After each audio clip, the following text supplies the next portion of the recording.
warahmatullahi wabarakatuh. Waalaikumsalam warahmatullahi wabarakatuh. Bismillahirrahmanirrahim. Wala haula wala quwata illa billahil aliyyil azim. Subhanaka la ilma lana illa ma 'allamtana innaka antal alimul hakim. Alhamdulillahi rabbil alamin. Alladzi ja'ala da'wata ilal huda wad dilalata 'alal khairi wan nasihata lil muslimin. Wa sallallahu wa sallama ala sayyidina wa maulana Muhammadin wa ala alihi wa ashabihi wa man tabi'ahum bi ihsanin ila yaumiddin. Amma ba'du. Bisa.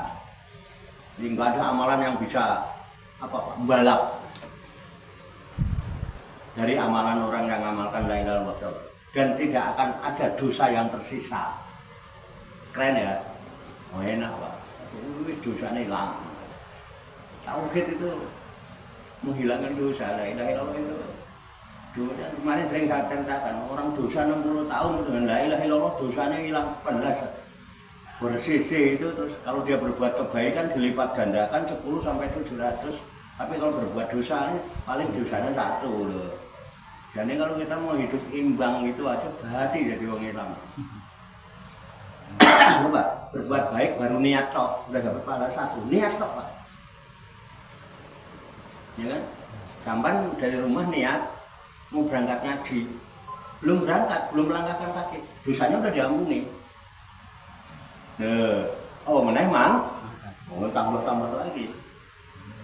Baru niat tok dapat pahala 1, niat tok berbuat baik. Begitu dilakoni jadi 10 kali lipat. Tapi kalau sampai mau niat jelek nggak dicatat. Baru niat tok nggak dicatat. Makanya kita berbuat jelek tuh nggak dicatat Pak. Ditunggu.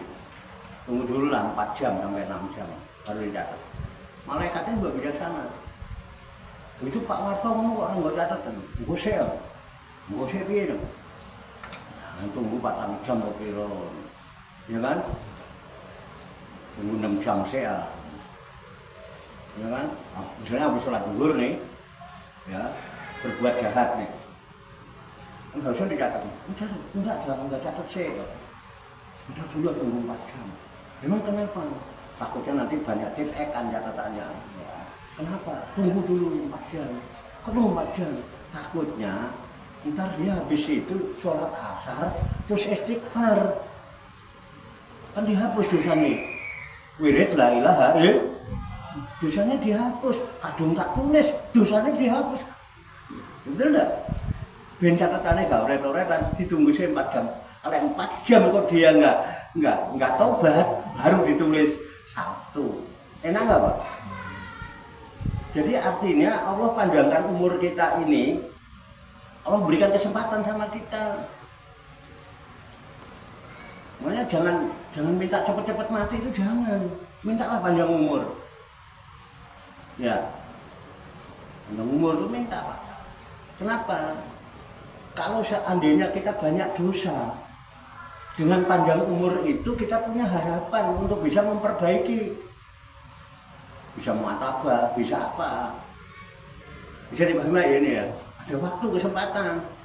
Nah, kalau nggak dosa Pak, dosa orang baik. Justru ketika engkau panjang umur, di saat engkau berbuat baik, kamu panjang umur, itu engkau bisa meningkatkan kebaikanmu, bisa meningkatkan makommu. Karena waktu itu berharga Pak sebetulnya. Jangan putus asa hidup itu. Nggak apa-apa, minta aja panjang umur. Ya kenapa apa-apa? Emang nyatanya udah wedi mati yo. Ya kan? Jangan takut mati, itu bohong itu. Jangan takut mati, tapi ndongone minta panjang.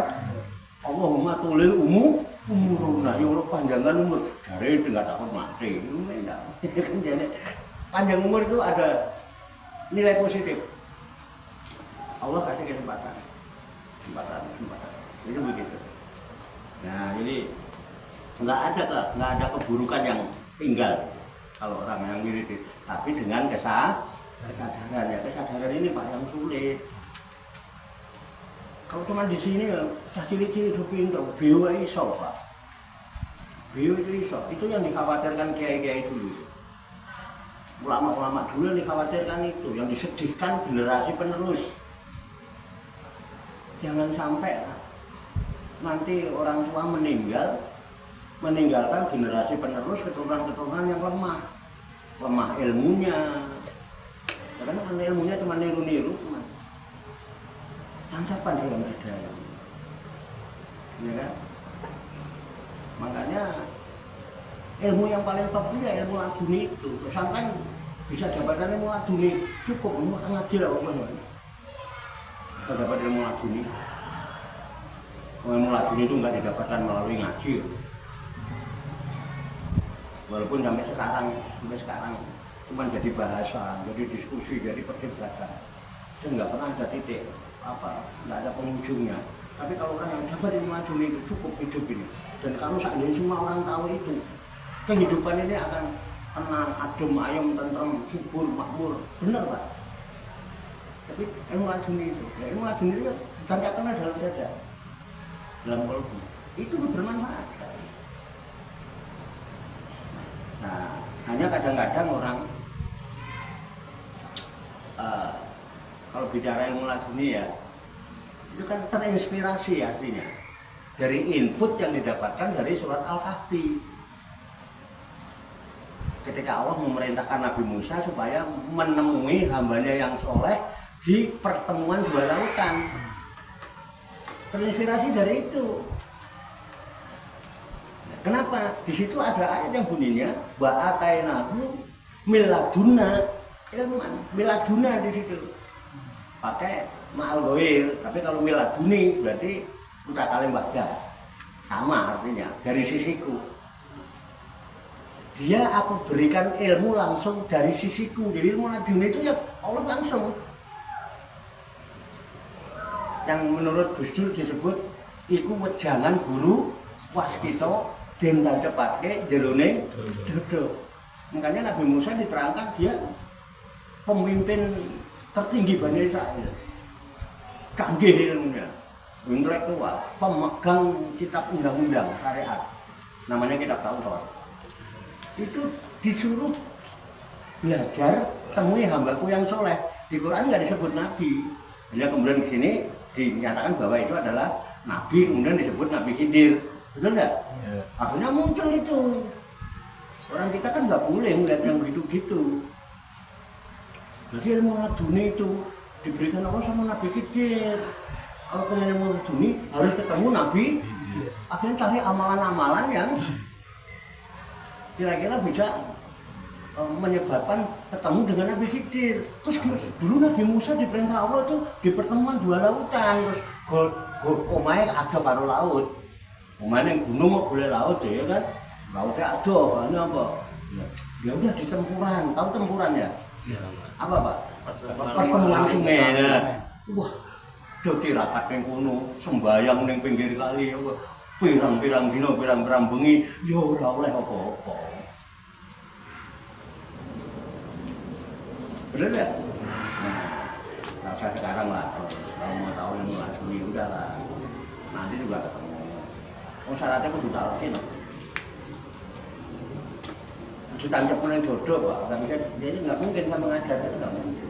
Diajarkan nggak mungkin. Nah, Nabi Khidir siapa yang ngajarin? Ujuk-ujuk ini. Ditancapkan namanya ditalqin, dinakes. Oke ya, itu keren Pak. Nah, begini, tak kasih waktu. Udah sampai titik kan? Ya. Waktu dibacakan sampai sini. Ya. Nah, kalau ada yang menyampaikan sesuatu silakan. Ayo kita sharing. Atau yang kurang paham mau ditanyakan monggo. Silakan. Atau punya pandangan-pandangan yang lebih. Saya tidak menolak orang punya ilmu tinggi di sini. Silakan. Kalau perlu tak kasih jadwal ngajaro. Gitu ya. Tapi bukan berarti menjadi tandingan. Jangan sampai ada pemahaman kemudian dipatahkan dengan pemahaman baru, terus orang yang tadinya ngaji jadi bingung. Sebaiknya didiskusikan, ya itu enak. Jangan sampai nanti ngangkang gitu ya. Dua pemahaman yang orang bikin bingung kan susah. Jadi harus ada klarifikasi gitu. Ayo, jadi orang nggak bingung kan. Silakan, saya tidak menolak, siapapun boleh sini. Jadi bagaimana kasih jadwal. Kita kasih jadwal kalau memang sudah ada yang punya ilmu mumpuni dan memang dia bisa ngajar. Itu orang-orang murid saya tak suruh ngajar. Kalau yang bisa ya monggo, nanti tak kasih jadwal, mau jadwalnya apa kosongnya boleh ngajar di sini. Gitu, sebatas itu memang ada referensi, ada apa ya. Jangan aneh yang penting. Ya aneh-aneh boleh gitu. Aneh karena kita belum ngerti, tapi kasih tahu jadi nantinya nggak aneh karena memang begitu gitu ya kan. Boleh Pak, boleh di sini boleh. Apalagi kalau udah yayasan, udah ada legalitas, boleh. Ayo kita sama-sama mengamalkan ilmu. Ayo. Dan perbedaan itu fitrah. Ya. Monggo. Ujung-ujungnya dipersiapkan nanti jawabannya saya tahu. Yang tanyakan cekak, lalu kata-kata yang ada cuma cekak itu. Lu ada Pak? Nanya Pak Kiai. Ada waktu lah. Nanya Pak Kiai. Apa Pak? Mau tanya. Oh tanya Mau ya, saya sama menyampaikan pendapat. yang kita bahas itu. Iya. Tahu itu kan apa namanya? Dibuka dosa ya. Esa, tahu itu artinya esa. Ya, menurut informasi kan dosa itu yang sebetulnya kan cuma satu informasinya kan. Iya. Terus Iya. hubungannya sama ini Pak Kiai. Maksud dari ceramah di Jumatan itu hubungannya perbaharui syahadatmu setiap hari. Iya. Maksudnya apa itu Pak Kiai? Hubungannya antara dosa tadi sama Iya. ini. Ini bagian dari wirid ini. Hmm. Ya, syahadat itu kan yang syahadat itu kan la ilaha illallah itu kan kesaksian. Kesaksian. Ya. Memang Rasulullah pernah ya di dalam sebuah hadis ya, saya membaca sebuah hadis itu. Di situ disebutkan Rasulullah sedang hadis riwayat ngumpul-ngumpul dengan para sahabat. Lalu Rasulullah bersabda begini, jadidu imanakum, wahai sahabat-sahabatku, perbaharuilah iman kalian. Jadi imannya disuruh perbarui. Sahabat juga bingung, iman kudu diperbarui. Kayak kelambi ya, kelambi wis amoh golek sing anyar bisa. Ya kan? Terkontaminasi dan sebagainya. Itu diperbarui, bisa aja rusak kan baju itu. Gitu. Sama. Ya, perbarui. Namun karena sahabat itu karena bingung ya kira-kira kayak Pak Tarso itulah salah satunya itu. Mewakili jamaah yang lain. Menanyakan sama Rasulullah, Kaifa tujadidu imanana ya Rasulullah? Bagaimana caranya saya memperbarui iman saya? Kayak jenengan itu. Betul enggak? Iya. Kira-kira gitu kan maksudnya. Pola. Rasulullah menjawab, jadidu imanakum bi la ilaha illallah. Perbarui imanmu itu dengan la ilaha illallah. Kenapa? Imanmu masih lemah. Ilmumu baru mampir ke lesan, melebu cuman sampai tenggorokan, nggak sampai ke hati. Makanya untuk urusan itu tidak bisa ditaklimkan. Tempatnya namanya halaqah dzikir, tidak diajarkan tetapi ditalkinkan. Dan Nabi menekankan lakinu mautakum bila ilaha illallah. Artinya talkinkan kepada orang-orang yang akan mati di antara kalian. Bukan orang yang mati. Bila ilaha illallah dengan la ilaha illallah itu. Mana nafkin kan, gitu ya. Sebetulnya kalau diajarkan dia sudah nggak bisa ngucap. Coba deh, umumnya kan orang lagi sekarat kayak megap gerak, talkin ya kan? Bukan ajarin kan nggak gitu. Apa harapannya? Dia masih ada ruhnya. Diharapkan walaupun dia tidak bisa menerima dengan pendengaran dan itunya, nanti akan diterima oleh kalbunya. Menancap. Makanya kudu ditancapkan. Perbarui, kenapa? Imanmu itu sudah rusak karena cuma sampai di lambe. Dirusak dengan apa? Hatimu tidak membenarkan. Makanya muncul yang namanya penyakit disebut nifak. Nifak itulah yang membuat iman itu amoh sehingga kudu diperbarui. Ojo nifak terus. Nifak itu penyakitnya, orangnya disebut munafik. Jadi kepalsuan. Ucapan yang tidak dibenarkan oleh kolbu itu palsu. Bohong, hatinya aja nggak membenarkan, nah itu bohongin orang aja, ngelakuin. Paham Mbak? Itu maksudnya dengan memperbarui itu. Yang jenengan masih bingung di hal apanya? Enggak bingung sih Kak. Cuman saya iri cerita Pak Yai yang tempo hari aja. Itu orang yang kafir selama 70 tahun. Nah, itu kan iri. Saya kan dari lahir mungkin udah Islam. Iya, enggak Islam kan? Dianggap kafir ya. Warisan dari orang tua Islam. Iya. Itu kok setelah berbuat dosa selama 70 tahun begitu dia sahadat, langsung hilang dosanya itu aja. Makanya itu ya. Loh, sampeyan kepengen niru malap, sampeyan itu rumangsa wis iman kok kayak cilik. Emang sampeyan merasa kafir? Mau sampeyan dibilang kafir ya marah. Kenapa sampeyan nggak niru malap kalau kepengen? Nah, makanya sekarang apa makna mu'alaf itu? Alafa itu artinya lunak. Makanya mu'alaf itu di asnafu samaniyah, kategori mutahid zakat, itu orang yang disebut mu'alafatu qulubuhum, orang yang dilunakkan hatinya. Sampeyan yang Islam kayak cilik hatimu ya atos kok. Kandhanane angel, tapi ya wis piye leh wong wis ngaku. Ini mboten perbarui ya jomo ngaku-ngaku tok, asdik. Paham Mbak? Ayo jadi mu'alaf begitu. Ya, secara syariat kita lakukan kok itu. Setiap malam Jumat kita tawajuhan itu selalu kita perbarui untuk mengingatkan perbarui iman. Ya la ilaha illallah. Setiap malam Jumat. Kenapa? Menyadari harusnya atos ben dadi mu'alaf. Lu nek dia mu'alaf tenang, kenapa dia sampai seperti itu? Dia itu resikonya berat Pak. Bayangkan kalau sampean jadi satu keluarga misalnya Kristen, tiba-tiba sampean keluar dari kelompok keluarga itu masuk Islam, resiko enggak? Rata-rata dimusuh, bahkan ada yang digebukin Pak. Nah, orang-orang yang seperti itu kita lunakkan hatinya, jangan sampai dia balik lagi.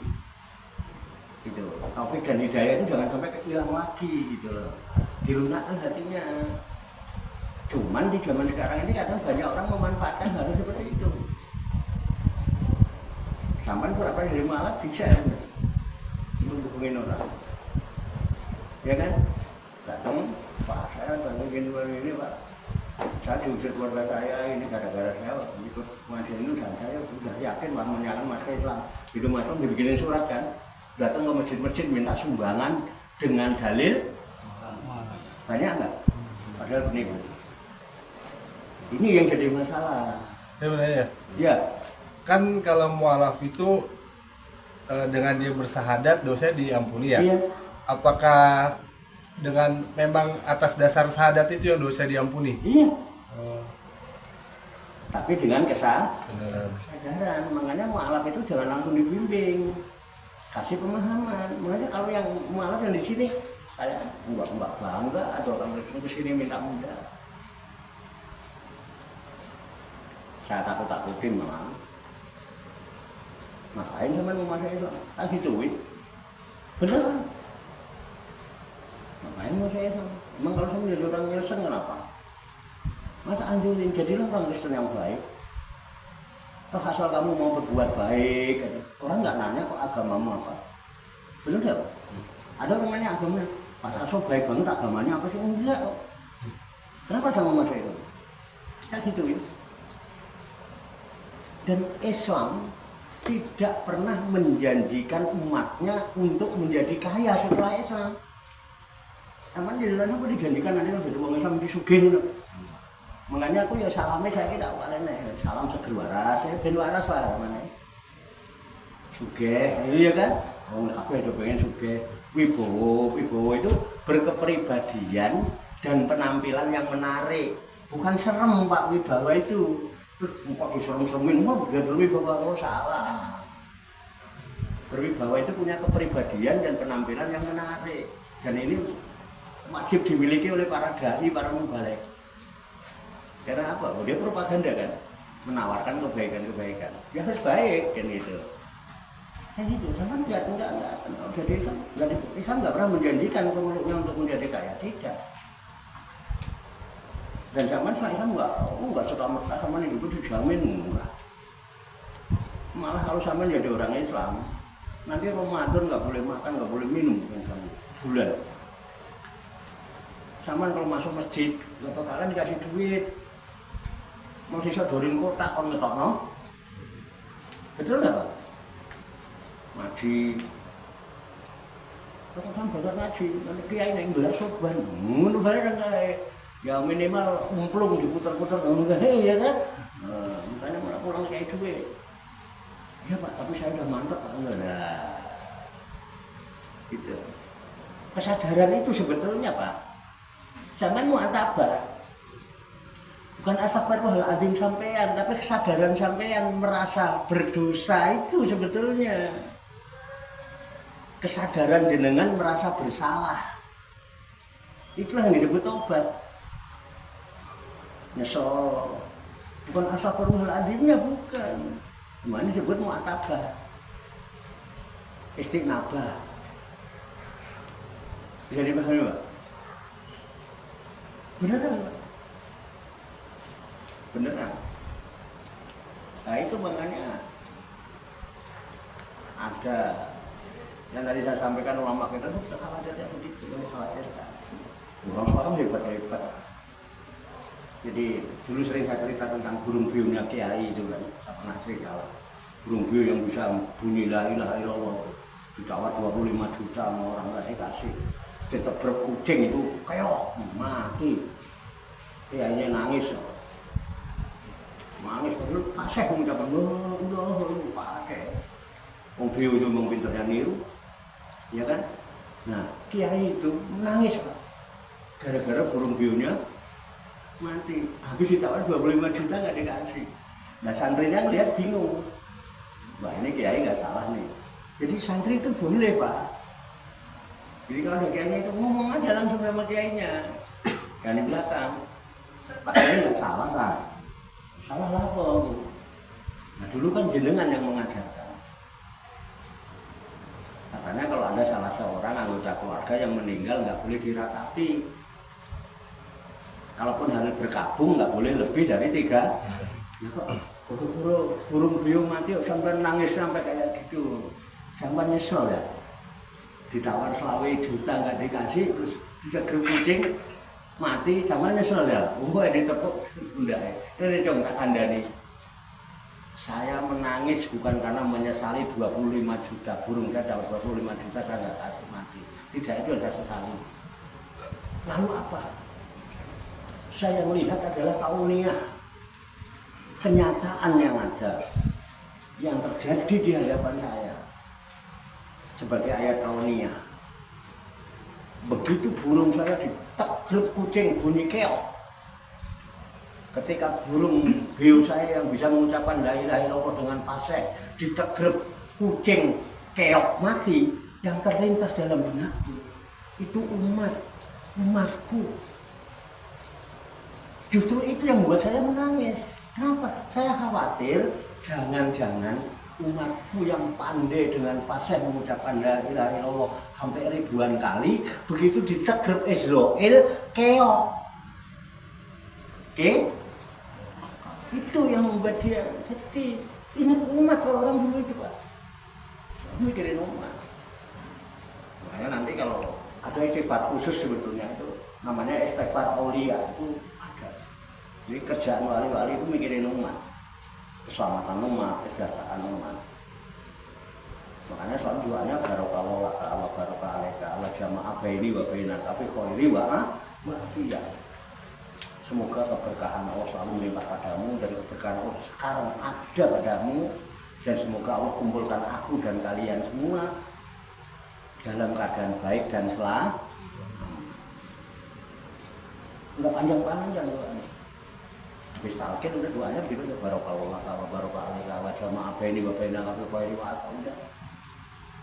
Keselamatan yang dipikirkan, enggak pikirin marah sugih marah kalau itu fitrah, ada sehat, ada sakit, ada kaya, ada miskin, fitrah itu udah sunatullah dan tidak bisa hilang dari hidup kita. Itu sebetulnya. Dan kalau mau kita menggali lebih dalam ya Pak, lebih dalam lagi, itu memang pakai ilmu. Nah, itu kalau nggak pakai ilmu ya nggak bisa. Sama dengan kita mau mencari mutiara ya. Mutiaranya ada di mana Pak? Di dasar laut. Untuk mendapatkan mutiara itu tidak bisa serta merta, karena kita harus menyelam ke dasar laut. Jadi sebelum engkau mendapatkan mutiara, ada ilmu lain yang harus engkau pelajari, yaitu ilmu menyelam. Benar nggak Pak? Ilmu menyelam. Kamu belajar ilmu menyelam dulu, baru bisa dapat mutiara. Loh, kamu ilmu menyelamnya aja nggak punya, sudah bicara tentang mutiara. Ya kan, begitu nyebur selip gitu ya kan nggak bisa nyelam, megap-megap mate, megap-megap tersiksa malahan, bukannya dapat mutiara.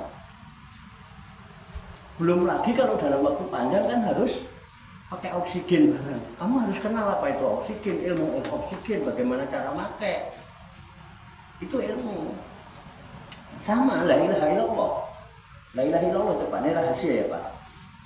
30 juz Al-Quran itu isinya tahlil.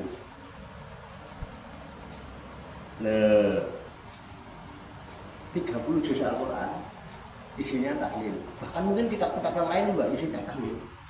Jadi kita tahlil itu enggak hebat. Tahlil itu apa? Ucapan kalimat la ilaha illallah, kalimat hakin, kalimat yang hak, mutiara Pak. Mutiara yang terpendam. Makanya Al-Quran itu bahasanya sangat dalam, penuh dengan kata-kata mutiara. Sampean kok nyampaikan Al-Quran itu kan mutiara Pak, itu harus ada penopang dan pendukungnya. Makanya untuk memahami, untuk mengungkap dari huruf per huruf itu loh ya, saya baru menyampaikan sedikit aja sampai udah teriak bingung, pusing ya kan, betul nggak? Belum full saya.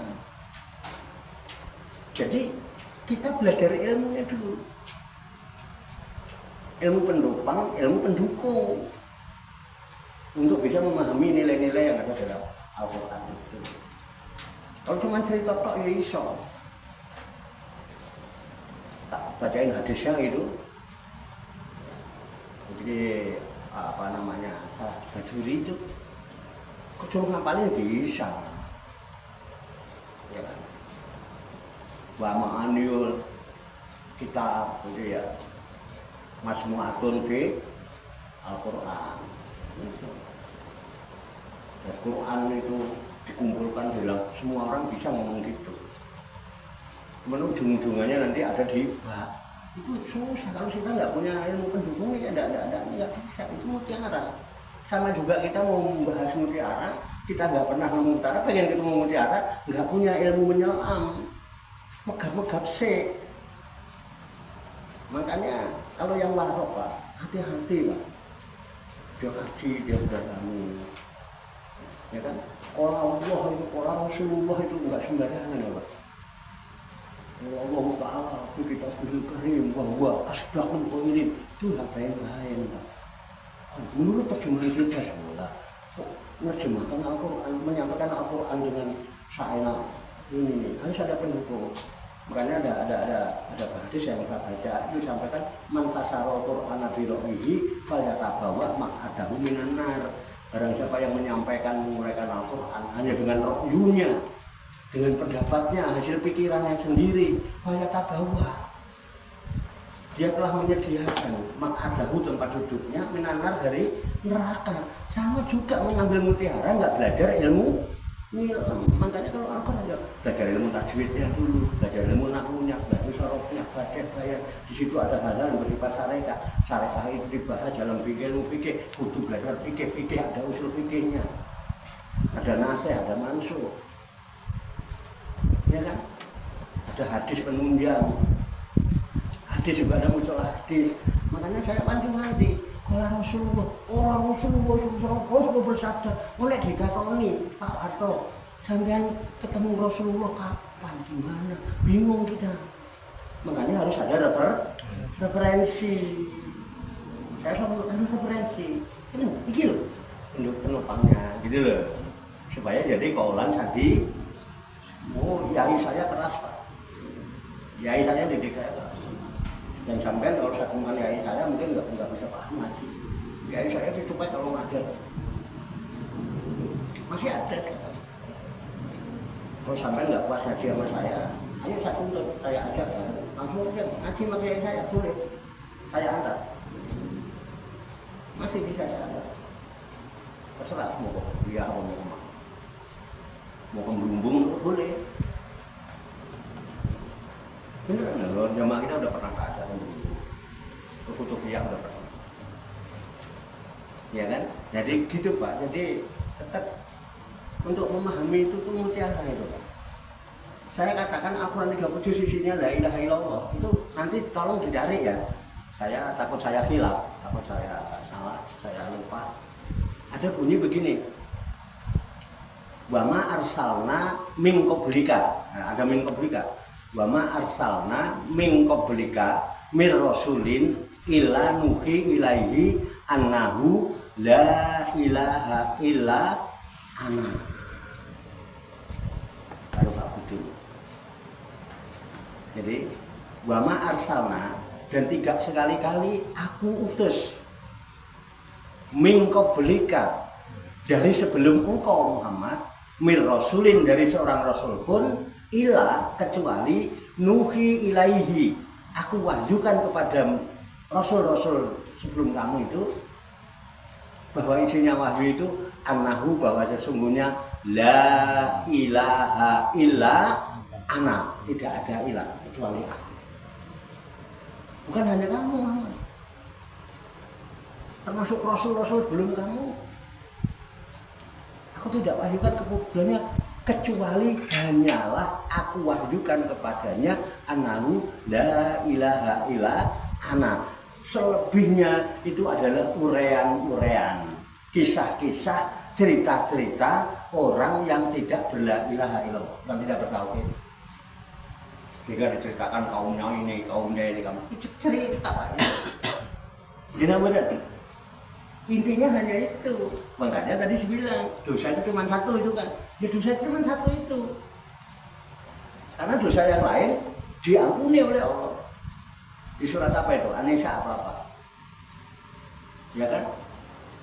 Innallaha la yaghfiru ayyushraka bihi wa yaghfiru ma duna dzalika liman yasha.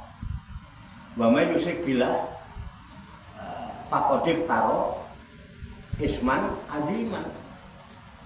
Jadi innallaha, sesungguhnya Allah, layak firu, tidak akan mengampuni. Innallaha layak firu ayyushraka bihi, orang yang mensekutukan dengan Allah itu. Jadi yang tidak diampuni itu yang menyekutukan Allah, itu dosa. karena nggak diampuni. Kalau udah diampuni nggak ada dosa dong.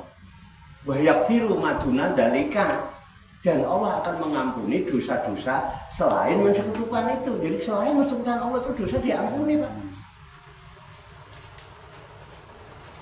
Itu wa may yusyrik billah faqad iftara itsman aziman. Maka siapa yang mensekutukan Allah, maka dia telah mengusahakan dosa yang sangat besar. Mensekutukan Allah itu satu itu.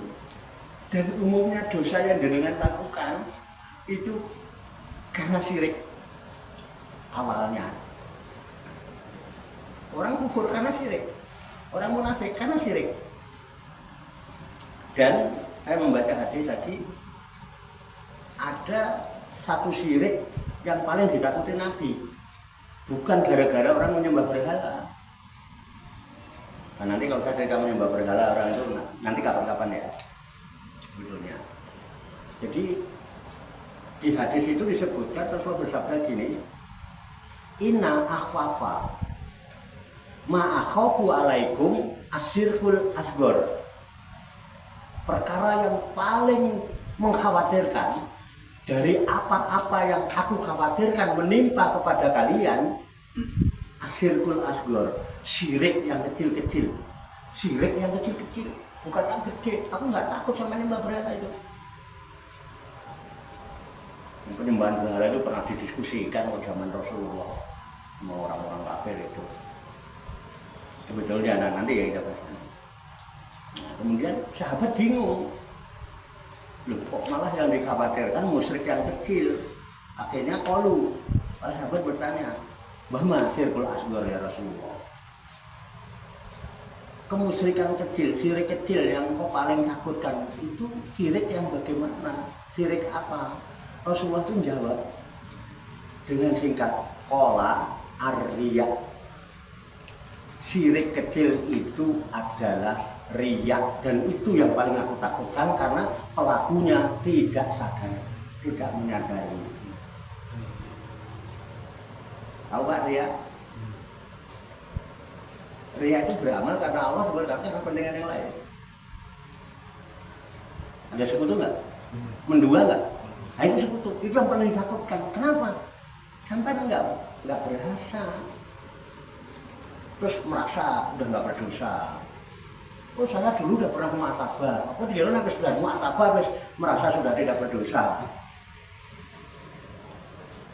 Sehingga seolah-olah udah nggak perlu mu'atabah lagi. Kan dulu saya udah pernah. Oh, saya udah pernah kok baik apa?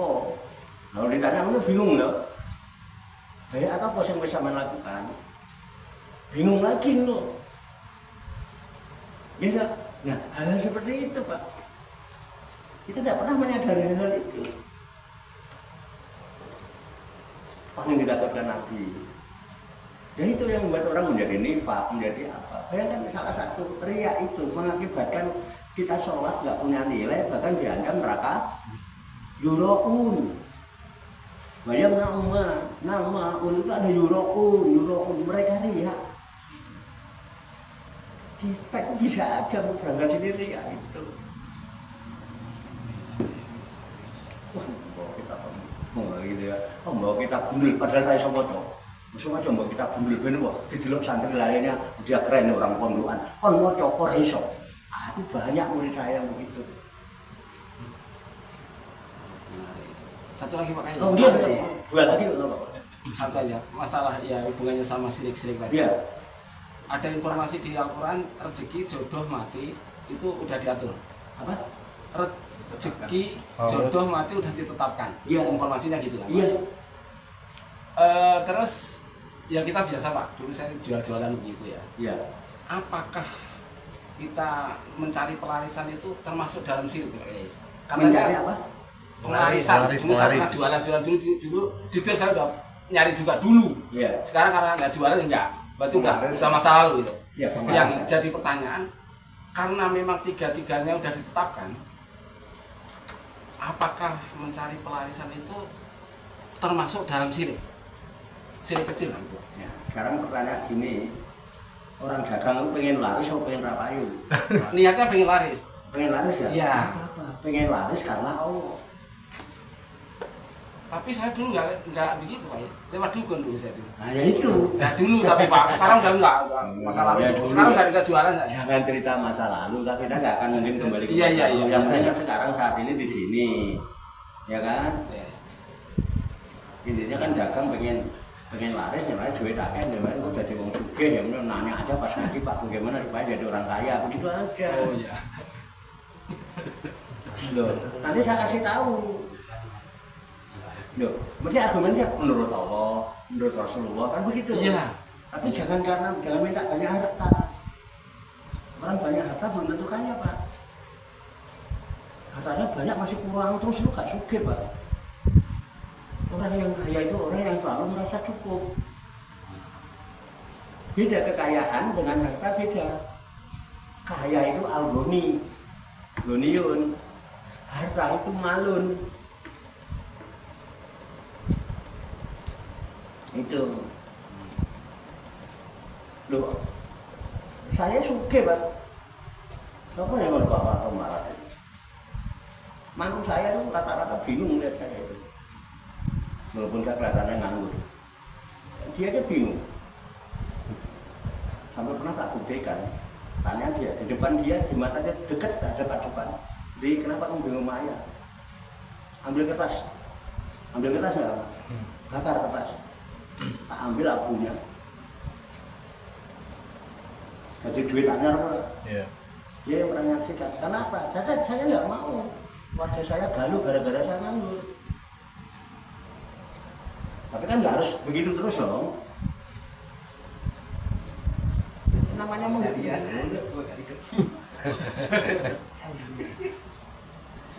apa-apa. Lu sama mau bukti tak buktiin. Siapa takut? Loh, sama kalau cuma menggandakan uang tuh Allah ajarkan. Saya berani katakan Allah mengajarkan kita untuk menggandakan uang itu. Teman sampean yakin apa tidak? Jadi orang kaya yang nggak bakal miskin itu Rasulullah ajarkan. Prosesnya nggak terserah, dagang laris. Yang penting sampean dagang aja. Kalau jenengan pengen dagang laris, nggak usah takut menentukan harga, karena dagang itu pokoknya ada penjual, ada pembeli, ada barangnya, ada harganya. Yang menentukan harga itu penjual. Terus ada ijab kabul. Selama ini 5 ini sampai lakukan, sampai dagangnya berkah. Ya kan? Urusan laris dan tidak laris bukan karena harganya mahal dan murah. Masa barang mobralan rapayu ono kok. 1.300 ayu akeh Pak. Orang membeli itu bukan karena murah dan bagusnya barang. Karena hatinya dibuka oleh Allah, digerakkan Allah supaya kamu beli di Pak Tarso aja. Zaman golek penglaris nang dindio, nang dukun diwae, nek Allah nggak gerakan hati konsumen untuk beli ke sampean, dilalah sampean lebih murah kalau sing kene lho, tukune ning kene yo. Ya, anjuk ning kono lho. Besok sudon ke sebelahe. Ditutup Pak sama warung sebelah Pak. Orang itu seolah-olah nggak ngelihat warung saya, bukan nggak ngelihat Allah gerakan hatinya beli ke sini. Benar ya. Gila betul. Jadi silahkan sampean berdagang. Jadilah pedagang yang baik. Kewajiban berdagang ya tadi 5 tadi jaga rukun. Kalau sudah gelar dagangan, namanya buka dasar.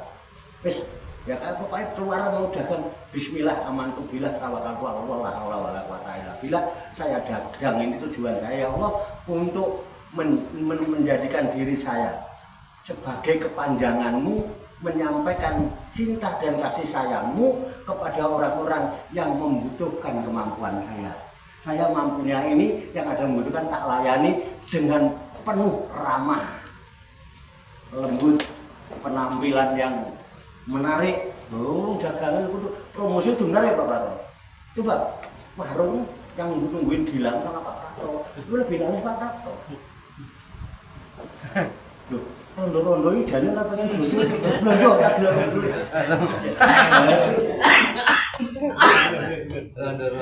Penampilannya. Nah. Saya pahami ya, Pak. Nanti ngaji balik Quran ini. Nanti tak kasih tahu. Ya. Wis jadi pegawai, jadi apa aja terserah, itu hanya profesi kok. Itu hanya wasilah untuk usaha ikhtiar kita. Karena udah paham tadi kan, sadar bahwa yang menentukan ar-razaq Allah, dan Allah nggak nyuruh nyari rezeki. Allah yang bagikan. Nah, cuman supaya adresnya jelas, kita bikin wadah untuk mempersiapkan diri untuk menerima pemberian itu dari Tuhan. Insya Allah Pak, kalau rezeki yang diberikan Allah banyak, kita akan diberikan wadah yang besar. Tapi kalau Allah akan membagikan rezeki itu tidak besar, tidak perlu dibikinkan wadah yang besar. Kasihan sama kita ngurusi wadahnya, padahal rezekinya cuma kecil gitu loh. Allah tuh sayang. Terus nggak usah menggemung pengen yang wadahnya gede, ya kan? Betul nggak Pak? Nah, insya Allah lepas dari penyakit itu. Udah Pak. Dewan? Cekap? Cekap. Nah, ya udah nanti kita diskusikan sambil ngopi lagi ya. Sambil ngobrol-ngobrol, semoga Allah Subhanahu wa Ta'ala senantiasa memberikan bimbingan, taufik, hidayah dan inayahnya kepada kita sekalian, memberikan kekuatan lahir dan batin, mampu mengamalkan dalam kehidupan kita sehari-hari, sehingga kita digolongkan Allah Subhanahu wa Ta'ala sebagai hamba Allah yang muslimin, mukminin, muhsinin dan muttaqin yang selamat, sejahtera, bahagia di dunia dan di akhirat. Amin ya rabbal alamin. Allahumma sholli wa sallim wa barik ala sayyidina Muhammadin wa ala alihi wa sahbihi ajmain bi rahmatika ya arhamar rahimin. Allahumma rabbana ighfir lana dzunubana wa li walidina wa li auladina wa li masaykhina wa li ikhwanina wa li jironina wa li asatidina wa li talamidina wa li talamidatina wa li jami'il mu'minina wal mu'minat wal muslimina wal muslimat ala minhum wal amwat wa tabi bainana wa bainahum bil khairati rabbighfir warham wa anta khairur rahimin wa la haula wa la quwwata illa billahil azim. Allahumma rabbana inna nas'aluka ilman nafi'a wa amalan mutaqabbala wa du'aan mustajaba wa rizqan halalan thayyiba wa si'an fid dunya wal akhirati ya arhamar rahimin. Allahumma rabbana la tuzigh qulubana ba'da idh hadaitana wa hab lana min ladunka rahmah innaka antal wahhab.